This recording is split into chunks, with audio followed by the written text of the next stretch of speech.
Okay, the objective for this lesson is to be able to compare fractions that are greater than 1.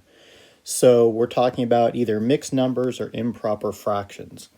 So the kind of problems you're going to be seeing in your independent practice work today will look like this. First of all, you may have two improper fractions.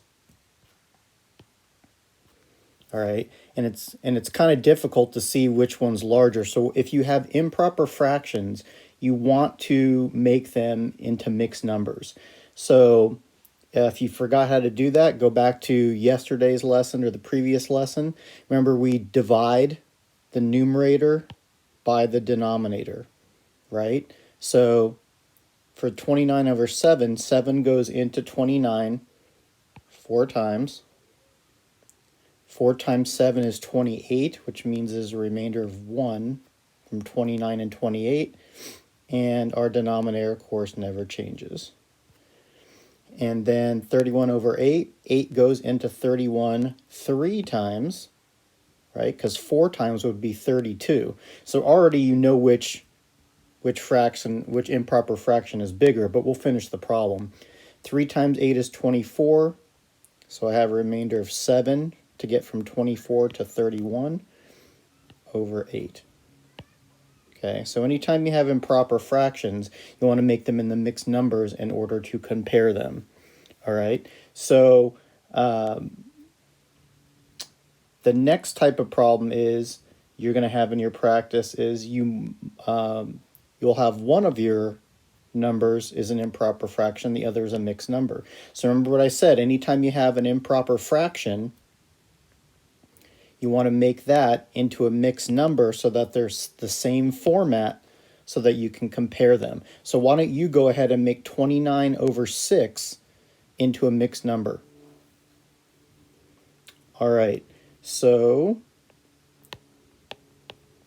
hopefully you divided 6 into 29 and realized 6 goes into 29 4 times.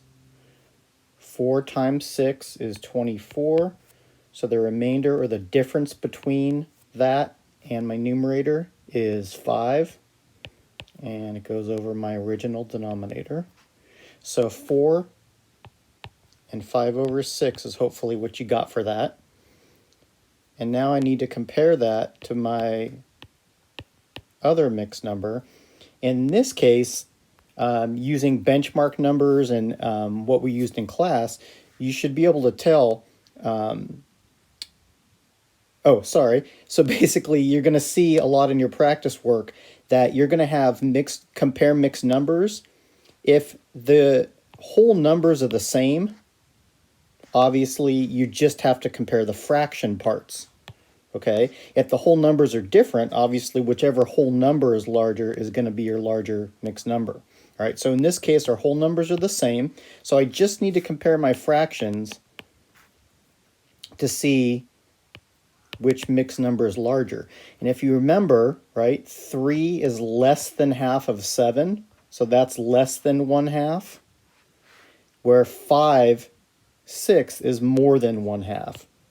So 20, it ends up being 29 over 6 is bigger than 4 3/7. All right. Let me give you a third example. And sometimes you'll be comparing mixed numbers, right, where you don't have to convert anything. And so again, first thing you do is you check your whole numbers. So in this case, my whole numbers are the same. So now I'm really just comparing my fractions to see which is larger. And so whichever fraction is larger, that means that mixed number is larger, right? So these two are very close. And so there are different ways you can do this. If you remember the examples in class where I talked about thinking about taking a quiz and which would be a better score, would 7 out of 8 be a better score in a quiz? Or would 9 out of 10 be a better score? Okay, so see if you guessed right. Yeah, 9 out of 10 would be a better score because on this quiz, there are 8 questions. You only missed 1. This quiz, there are 10 questions and you still only missed one. So basically you answered 2 more questions and got them both right, so that would be a little higher grade. So you could do it that way. You could also compare the fractions with number lines or with tape diagrams. But I'm going to show you now a shortcut that I did not show you in class. I was going to show you kind of at the end of the fraction unit, but here's a shortcut, all right, to compare fractions. So anytime you're comparing fractions, right, let's go down here to another example. The way we talked about originally was finding common denominators. Okay, and so if your smaller denominator goes into your bigger denominator, I mean, right, you can make common denominators. So if I multiply my numerator and denominator by 3, I'll get an equivalent fraction with the same denominator as this one. And so they're very close, but I could see that 3/4 is slightly larger, right? So that's the way we've been doing it. Now, here is your present. Here's your shortcut. So finding common denominators for 8 and 10 could be difficult. You're going to be dealing with some giant numbers. But to compare fractions, not mixed numbers, just fractions, you can figure out which fraction is bigger by cross multiplying. Okay, so what I mean is you'd multiply these two numbers, all right, and you always want to multiply from the bottom to the top. Here's why. So I'm going to do 10 times 7, and I'm going to write my answer there because I'm going this way, all right? So you want to multiply from this bottom number or denominator to the top. So 8 times 9 is 72. Very close numbers. But basically, whichever number is larger, that the fraction it's next to or above is the fraction that's bigger. That's right, little shortcut for you. So I'm going to give you one practice using the shortcut. So if you need to pause and rewind this and go back and look at how I did that again, you can. But let's do a couple practice problems. First one is you're going to compare two fractions. Which one is larger? 6/7 or is it 8/10? All right, these could be close. So see if you can use this cross multiplying method to see which is larger. All right, so if you did the cross multiplying method, you always start at the bottom and go up, right? So 7 times 8 is 56, and you put the answer the way you're multiplying. Start at this bottom and cross multiply, so 10 times 6 is 60. So since 60 is bigger than 56, the fraction on this side is larger. All right, so now let me give you 2 more practice problems for the kind of problems you're going to have on your independent practice today in Google Classroom. All right, so the first one is, we'll do one where you have to convert. So let's say we have 23/5 and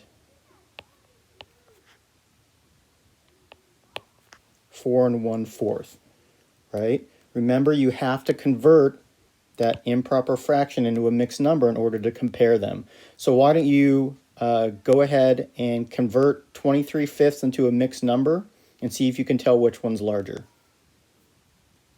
All right, so hopefully you did 5 into 23, and that goes 4 times. You had 3 left over, remainder of 3, and that goes over 5. So now here's what you're comparing, and you can see 3/5 is bigger than 1/4, so that one is larger, right?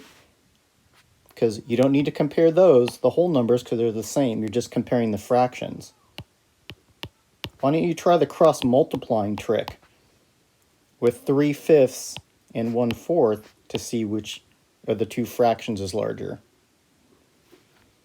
Okay, so hopefully you did 4 times 3, put the answer here, and 5 times 1 and put it here. You could see 3/5 is much larger. Good job. Okay, and then again, last type of problem, you might have one where both numbers are mixed numbers.